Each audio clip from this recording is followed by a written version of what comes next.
That following year, 1998, New York covers airing season 4, episode 12, The Troubles. Series finale.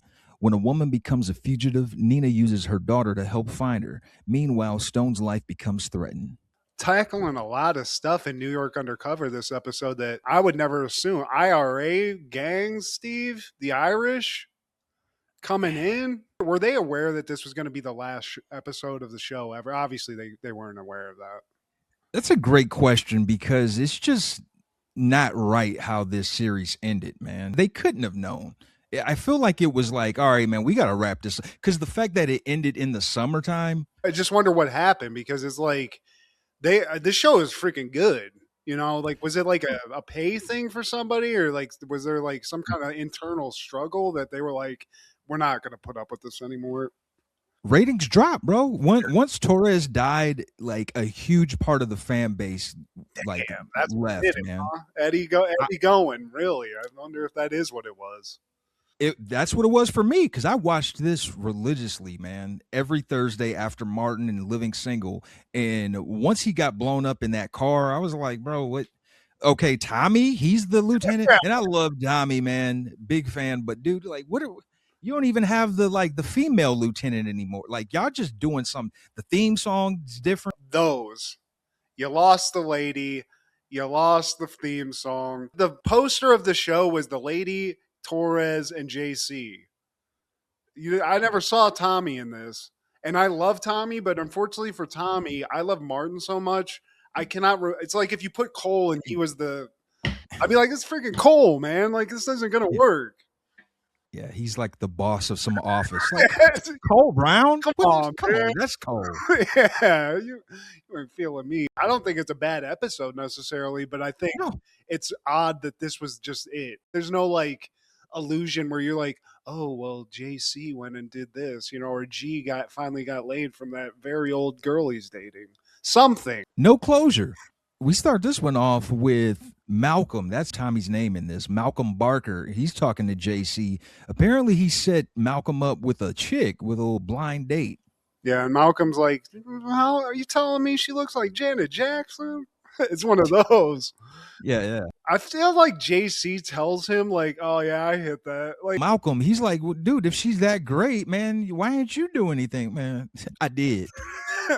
Enjoy my leftovers. So smell this. Yeah, exactly. I just did it. Okay.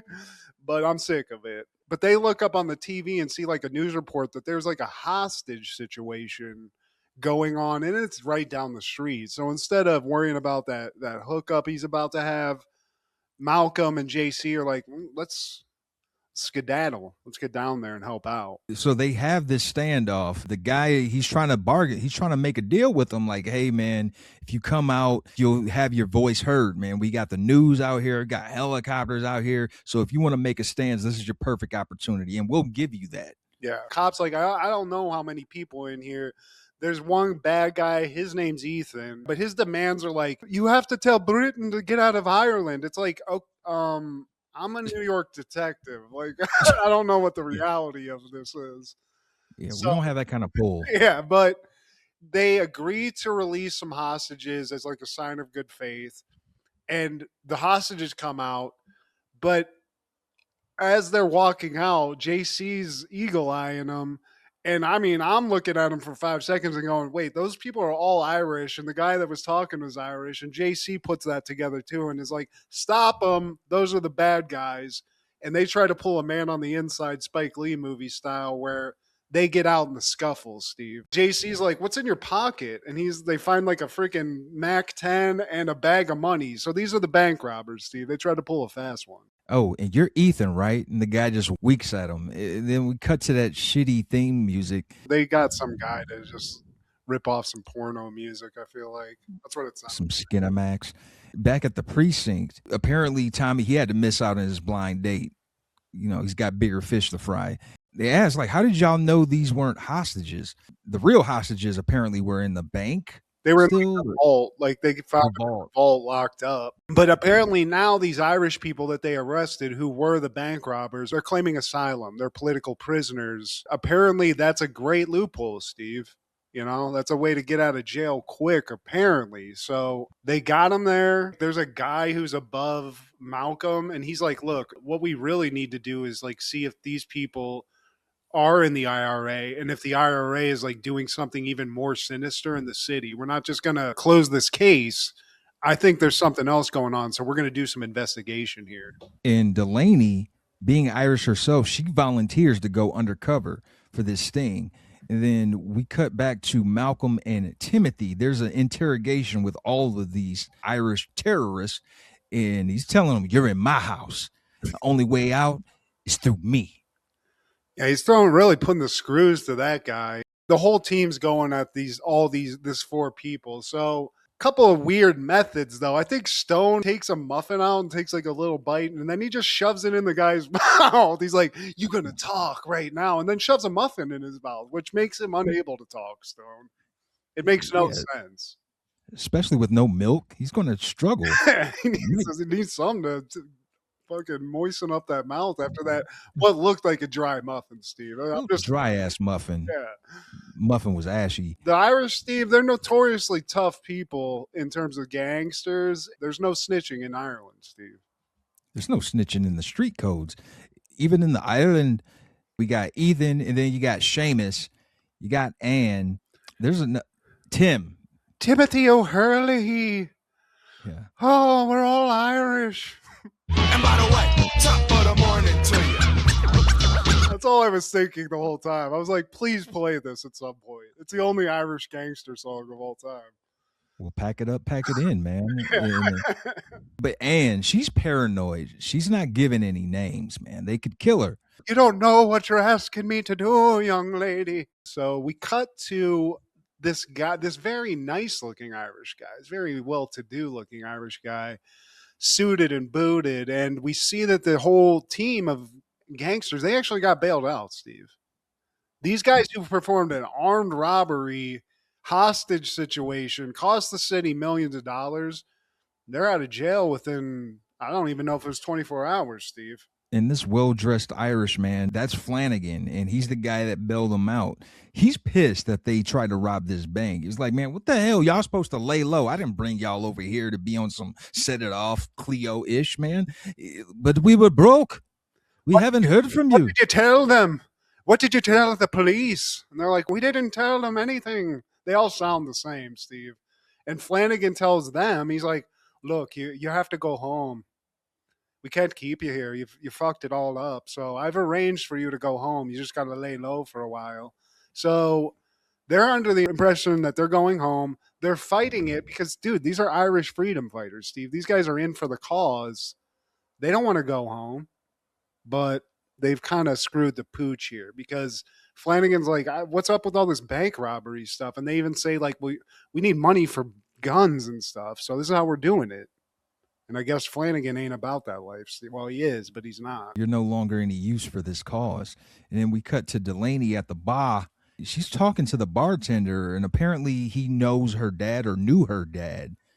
Yeah, because this bar was in her neighborhood, which they mentioned when they were like, you're going to go undercover at this bar because it's an IRA bar. So she talks to the guy. If you're an undercover cop and you're trying to get in, like this is the easiest way in. She comes in, is like, "Hey, I'm back," and the guy's like, "What are you doing?" She's like, "Oh, I'm unemployed." And he just gives her a job. Steve, perfect, no questions asked. Let me do the background check. Oh, I see here you're in the NYPD. That's kind of crazy. Yeah. Now we see Anne. She meets Nina in an alley. She wanted to meet, but she doesn't want to give names. She's like, they could kill me. So Nina's like, who's they? You called me. I was about to go get some ice cream, and now I'm here. So either say something or I'm about to go to Ben and Jerry's. Stat. So we cut from that to JC and Stone. They're casing the actual apartment. They're looking up at the windows. They're shooting the shit in the car. JC's like, look, man, like, we're just going to sit tight. Like, we just want to make sure they don't leave because we know, like, they got bailed out. They're going to leave the country if we don't keep tabs on them. But as he's saying that, pop, pop, pop, pop, they're looking up in the window. They see muzzle flashes. Oh, maybe we should have been paying a little bit more attention. Put those donuts down. So they go in there. Timothy, Ethan, and Seamus, they're all popped. They're deader than disco, Steve. Executed. They're just laying there. So cut to the precinct, and Malcolm's like, "Oh, hey, guys who were casing the joint, what the hell? What happened? You were looking at the window. You didn't see anybody go in there?" And they're like, "Look, man, like we were just told to look. You didn't tell us there was like some risk of these guys getting offed." Which, I mean, come on, you guys were sitting there watching. I think you knew that that might be something going on here, but there's a lot of like talk about who's responsible for this. A lot of people think that there's some sort of British like MI5 people in the city killing these Irish people because of the conflict between British and Ireland that is being like discussed in this episode. So who knows, Steve? Could it be the Brits? Irish people don't kill each other, Steve. Well, they do, but you know. They find out who bailed them out. It was the Ireland Peace Fund. I think that's the next move. Once they realize that, it's like we have to infiltrate that now and see what's up. Delaney, you need to go in there and let them know that you're sensitive to the cause. Yeah, really go in. Malcolm's going to go check on this organization. Cut to Delaney at the Irish bar. And she's listening, Steve. She's got her ear down. Everybody in this bar is a buzz about this whole thing going on with these Irish people. They're dead. They basically know everything that's going on. And they're like, it's crazy. I wonder who did it. And everyone in the bar is kind of saying it's the British. Delaney keeps opening her mouth and saying, like, well, how do you know it's this? And she's like kind of playing devil's advocate. But then we see like this bald guy just paying a lot of attention to what she's saying, Steve. And even the bartender who knows Delaney's like, you might want to quiet down a little bit. There's a lot of IRA people in here. They might smoke you. The guy, Jason Statham, Timu version, is eavesdropping. Now we're at the funeral, and Flanagan, he's giving a speech and talking about how the Brits were responsible. He's trying to put that in everyone's heads. JC, they're there and they follow Flanagan. They question him and they find out that like those guys weren't terrorists. They were misguided countrymen who deserve a second chance. That's what Flanagan said, at least. He's playing good old boy. He's like, I'm just here trying to ease tensions between Catholics and Protestants. What do you think? I have an involvement in this. So he's walking them around. He's even saying the Brits probably did it to the cops. He's trying to like echo that. Then he basically is like, you think I'm some kind of gangster? Why don't you follow me and see what I'm all about? So they follow him. They're like, okay, well, take us to whatever you're doing. Cut to a school, Steve. And it's a school JC knows a lot because his son G goes to it. And in fact, coincidentally, his son G is in a class where Flanagan is talking. And I don't know what this is. Like maybe it's a class or it's like Model UN or something. A debate? Yeah, it's some kind of debate thing. And like there's a Catholic Irish guy and a Protestant Irish girl, or it's vice versa. And Flanagan's like mediating it. And he's making the peace, Steve. He's Gandhiing this situation. We went to school in the 90s with some Protestants and some Catholics. I don't remember this beef being a thing. Yeah, I mean, down in Perrysburg, Ohio, we didn't give a shit. The people in our school were like, "You're fat," or "You're a nerd. You're a nerd. You're different, not Irish or Protestant." So he's basically Flanagan's running some kind of like foreign exchange program where they find people in, I'm not going to say impoverished Ireland, but like caught in this conflict that's going on in Ireland and bring them to America to sort of mend the fence. And I guess like maybe make awareness to the world at large about what's going on. But they do that. We cut outside. JC and G talk for a second. I want to spin off with G, Steve. This kid's dating a chick that's maybe a decade older than him. I can't even tell at this point. A whole foot taller. I mean, Rochelle, she might have a day job. I don't know. But I think JC's come to terms with this a little bit because he's very polite to Rochelle in this episode. It's not the aggressive way he talked to her when he caught her in his apartment. Him and G just have a conversation. I think G's like, well, are you like investigating something in her school? And he has to be like, well, I can't talk about it, you know? But G knows, Steve. G's the real G. Now we see Stone and Nina. They're walking together, and she stops Nina to talk.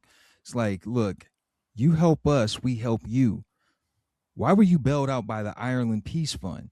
I don't know. I don't even know who they are. Like, she's not helpful, Steve. I'd be like, okay, well, we're not going to help you. You got 3 friends that are dead right now. You don't want this help? Apparently, Ethan was really into it. He was really into the cause. They promised to get them a new life in the States. Well, who was they? It was Percy Flanagan. I don't remember their name, but they had to smuggle guns into the U.S. in order to secure whatever this deal was. I think she names Flanagan, but they basically are like, "So are you going to wear a wire? Like, because we need you to wear a wire," which Nina is not a fan of. But Malcolm, aka Tommy's like, what other option do we have here? She's willing to do this. Let's go. Put this wire on this crazy Irish bitch. Because they do find out too that it might have something to do with this electronics factory that Flanagan's running. Yeah, and Stone, I guess, is like, he looks at Anne is like, get me in there, because Stone's he's the ace, Steve. He knows how to do an Irish accent, and he's white, so it's the go-to. JC And showing up there like, oh, hello, my name's O'Flannery. I'm cousins with Bill Russell or something. I don't know. So we cut to that electronics factory, Steve, in the middle of New York City, and Stone's there. He's dressed like a newsie. He's putting on the best Irish accent he can. He talks his way into like this job. And I like how like open this guy is, because they're standing next to this room. He's like, that's the top secret room. You can't go in there. It's like, okay, well, that's where I'm going to need to go. But it's Limits. very easy for maybe if you're just trying to get into an Irish gang and you're white to be an undercover cop, because Delaney offered a job without asking. Stone came in, said 3 things in an Irish accent. And the guy's like, you got yourself a job, Flanagan, or whatever his name is. It's super easy, Steve. I could show up and be like, I know how to work on electronics. Let me work Is, here. is that even a thing? Electronics factory? I mean, well, now I think it's all robots, but I think maybe, but I don't think it would be in the middle of NYC, Steve. I don't think you could take the subway to the Irish electronics factory. Yeah, those people that are so great at electronics, the Irish. Steve.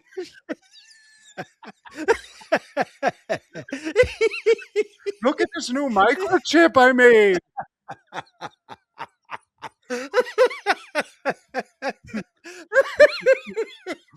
We can grow double the potatoes this way. Let's do it. But Totally. it's crazy.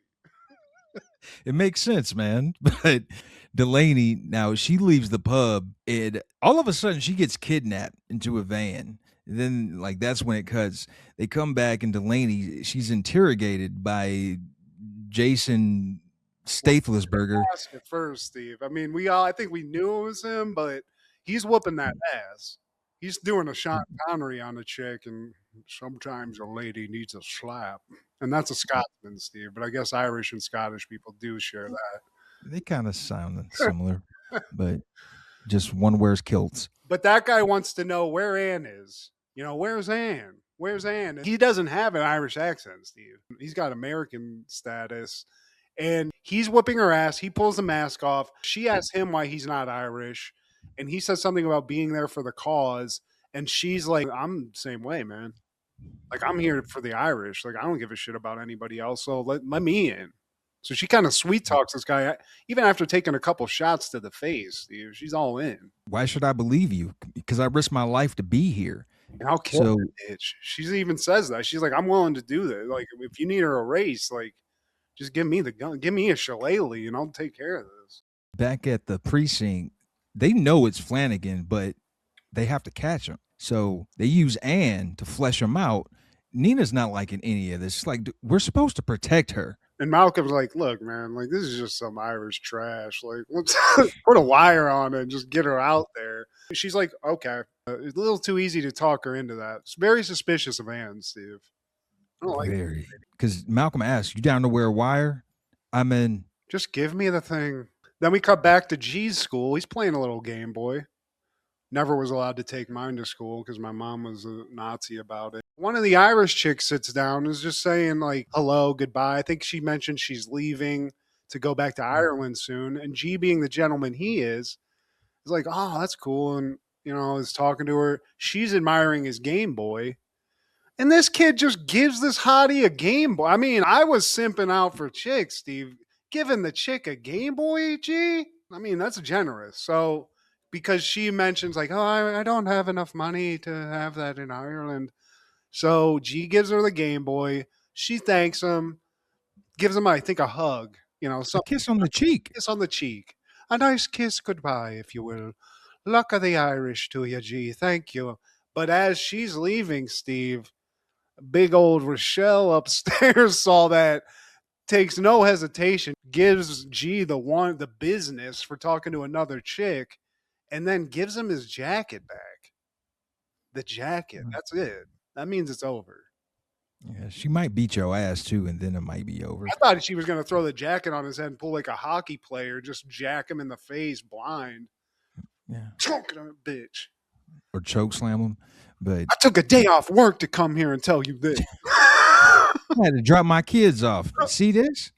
Now, Anne, she's going in for the sting. We see that Stone, he actually made it into that top secret lab too. I don't know. Which is surprising given that when we see him in this scene, he's in the most obvious way possible taking secret photos of all these microchips. He's got a guy right here looking at him and he's like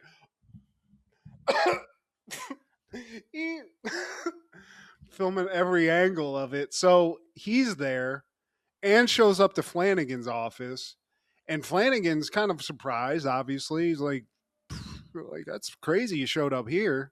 But Anne, Steve, there's a reason we should have been suspicious, because she's immediately like, I'm here for the cause. You're being investigated. Check this out. She pulls the wire, just shows him the wire. Yeah. And he's like, oh, well, that's crazy. You brought them here to me. And she talks her way out of that. She's here for the cause. And then to show she's like, I can help you out here. There's a guy, they infiltrated your business here. And Flanagan's surprised. And then she's like, it's the guy taking photos over there in the secret room.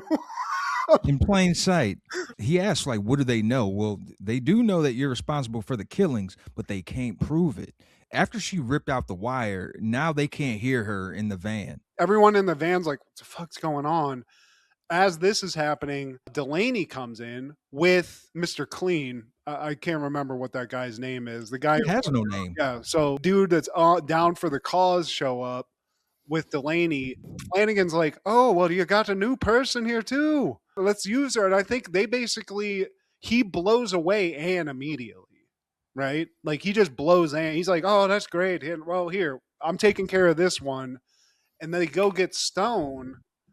And now Delaney's in a little bit of a situation here, Steve. Flanagan wants Delaney to go with Jason Statham to the docks. They're going to take Stone and take him to the docks. Also, he shot Anne in front of Delaney so that she knows what time it is. Hey, we don't fuck around. Fuck around and find out. You see what I do to people who I don't trust.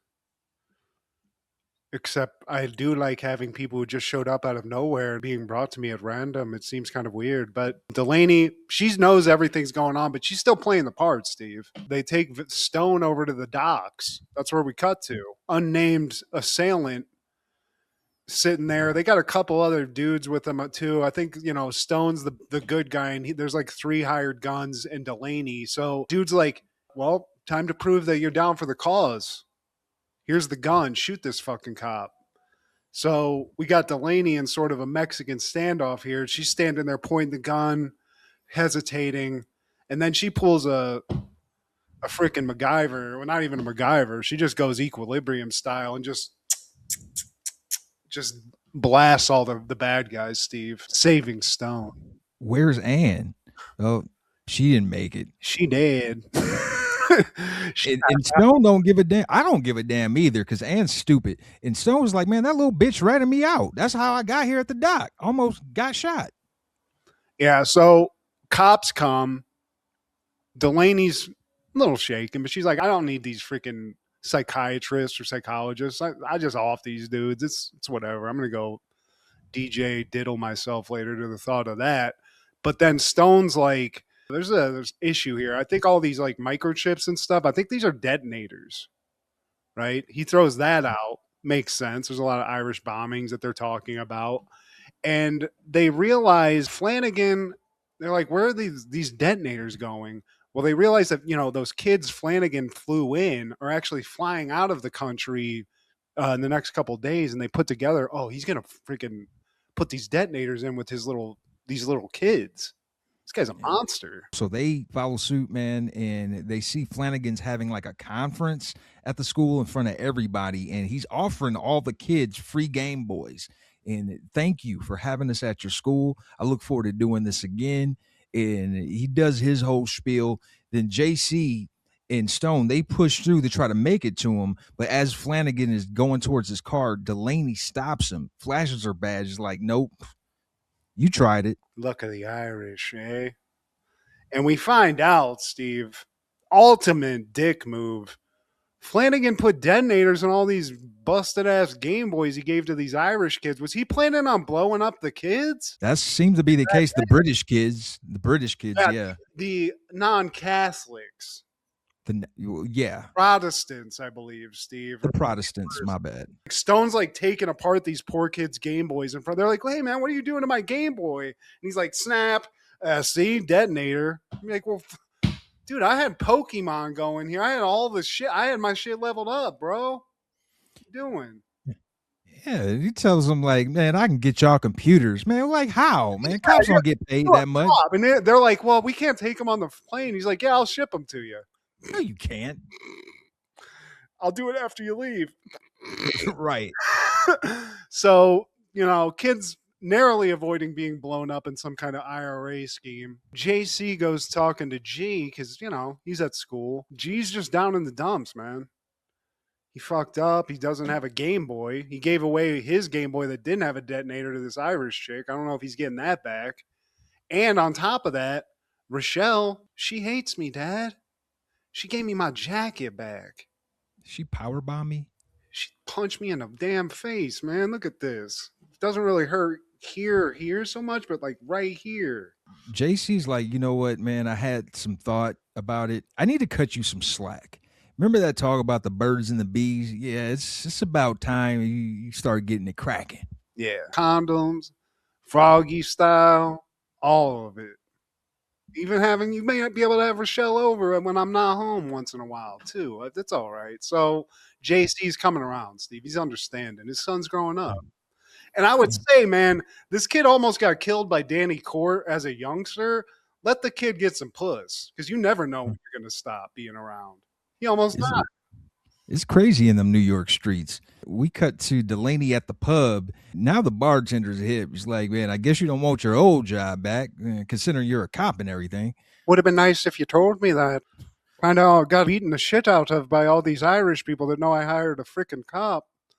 But they make friends. Nels hangs out in her little old neighborhood dive bar with a couple other Irish gin blossoms. That's it, Steve.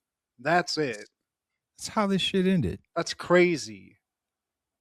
I wanted to see G at least give Rochelle back before this episode ended, but that's my dream, is that next year he's just swimming in some puss. My hero in this later episodes of the show, G, Steve.